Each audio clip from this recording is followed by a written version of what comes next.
Welcome to the Slop Temple. We pray this video helps. You start by preparing both speakers and the source device. Put your JBL into Bluetooth pairing mode and your Sony into the mode that allows external pairing or wireless link.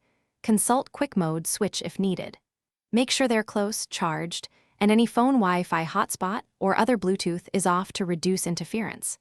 Once done, enable Bluetooth on your phone or laptop so it can see both devices. This rapid prep prevents connection timeouts and makes the next steps predictable.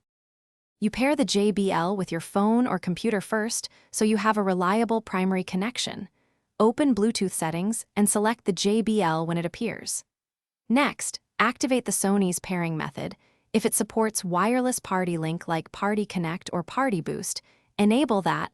Otherwise, set Sony to Bluetooth pairing or use a wired 3.5 cable from the source. Make sure to use the manufacturer app when available to create a multi-speaker group.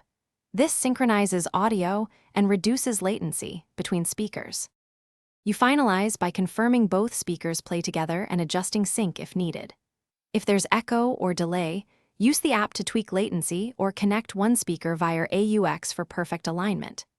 If only one speaker outputs, unpair both from the source, toggle Bluetooth off and on, then pair JBL first and Sony second.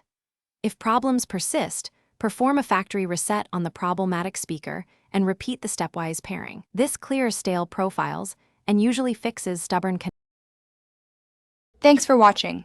Consider subscribing if we helped you.